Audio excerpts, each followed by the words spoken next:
Having removed Hu Yaobang and Zhao Ziyang, the two highest-ranking reformists within the CCP, Deng Xiaoping chose Jiang Zemin as his successor.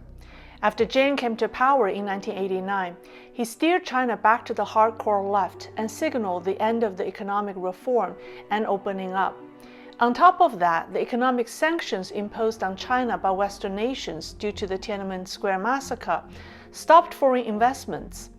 Production slowed down, exports fell, tourism declined, and the economy suffered. This made Deng Xiaoping very anxious.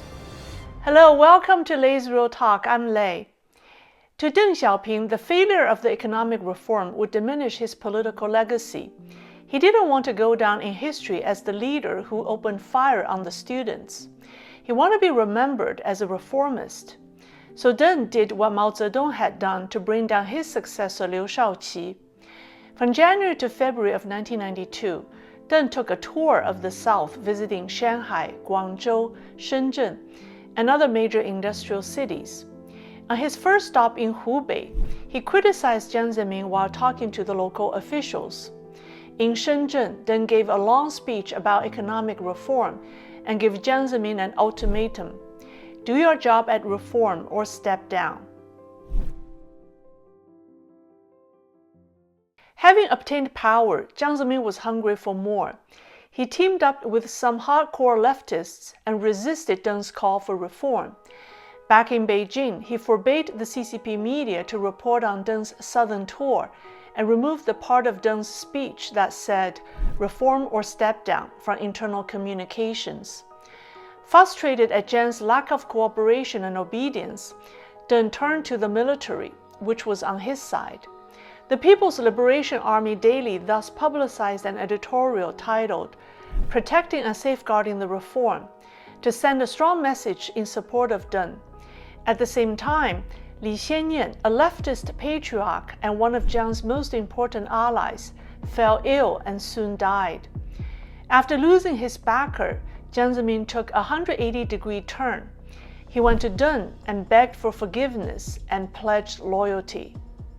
By the way, Jiang Zemin was known as a bootlicker. His slyness and incompetence was despised by many CCP leaders.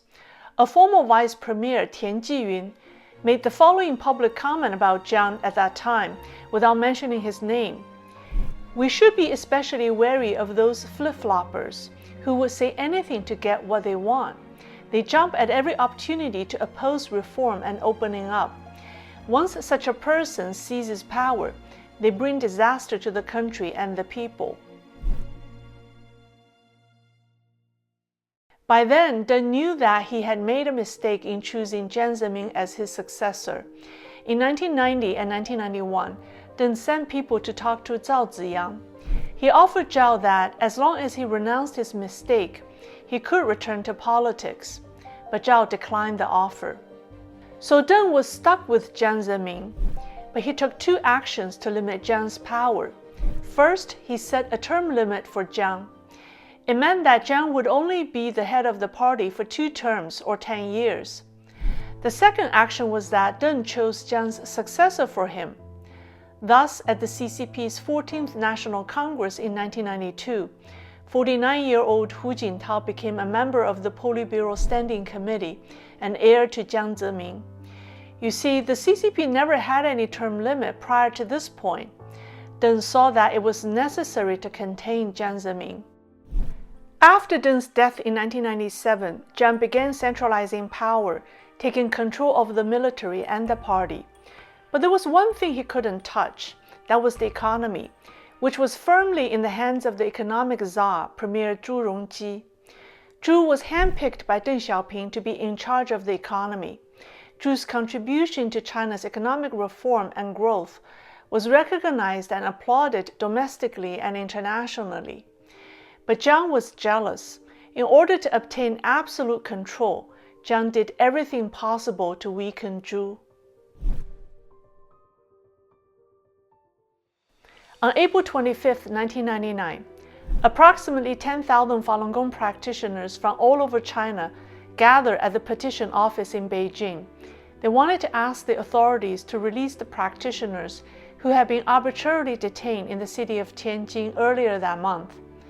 Because of the unusually large number of petitioners, police escorted them around the block to line up outside Zhongnanhai, the leadership compound. After several hours, Premier Zhu Rongji invited 5 Falun Gong representatives into the compound for a meeting. He reassured them of their right to meditate and told them that he had given an order for law enforcement not to interfere with Qigong practices. The petitioners were happy hearing Zhu's words and left quietly. It was the first time in Communist China that the CCP leaders had peacefully resolved a public protest of this magnitude. The world was shocked. 10 years after the Tiananmen Square massacre, such a massive number of Chinese peacefully gathered and successfully petitioned the government, and the world's media praised Zhu Rongji for his handling of the matter. But this made Jiang Zemin enormously jealous. He called Zhu's action a lack of judgment, and against the wishes of all 6 other Politburo Standing Committee members, Jiang single-handedly launched the persecution of Falun Gong 3 months later, in July 1999. At the time, many top CCP leaders and their families practiced Falun Gong. A friend in New York once told me that there was a Falun Gong practice site inside Zhongnanhai, and my friend's father, who's a retired official, practiced there with family members of the top leaders. I wouldn't be surprised if these people are still practicing today. You know, during the crazy days of the Cultural Revolution, when America was deemed an evil empire, those inside Zhongnanhai frequently played Hollywood movies for themselves for entertainment. Similarly, despite the slandering campaign against Falun Gong, the CCP leaders most likely all know that Falun Gong is good. They don't allow people to practice because they fear Falun Gong's popularity, since no group in China is allowed to be bigger than the party.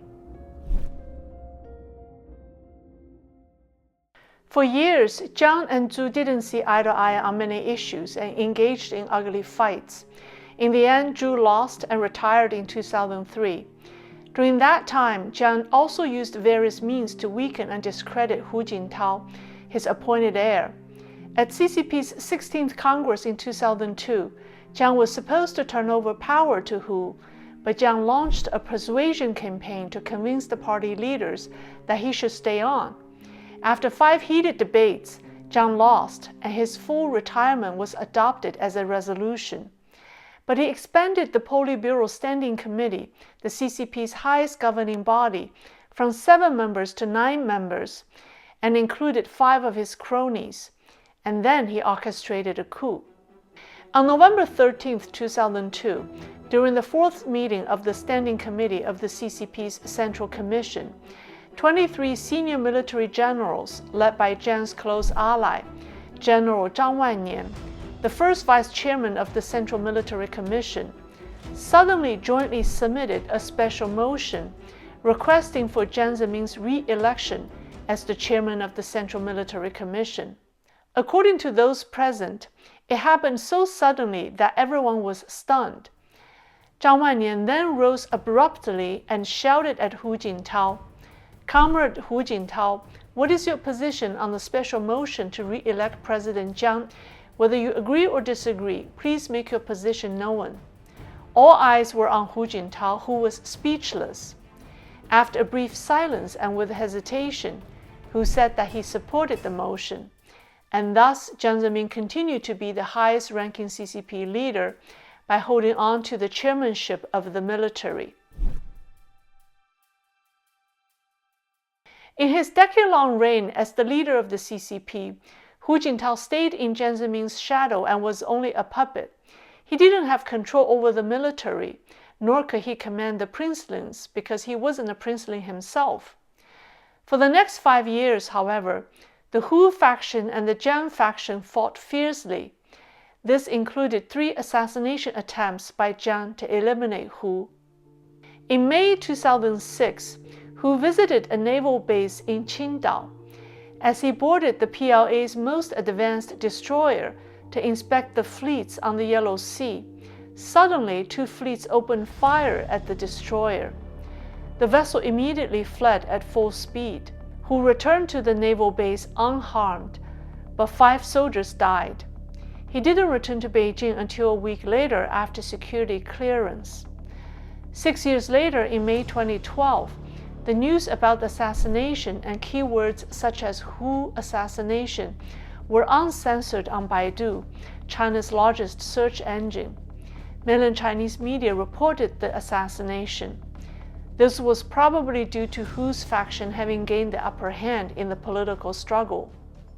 The infighting between Jiang and Hu peaked in 2007 when they needed to come up with a successor for Hu, and that's when Xi Jinping entered the stage. I originally planned for a 3-part series. There is so much content that I'm making a 4th video now. In the next video, we'll talk about how Xi Jinping came to power and explain some of his recent decisions. Thank you all for watching. Please help me share the videos, and I'll see you next time.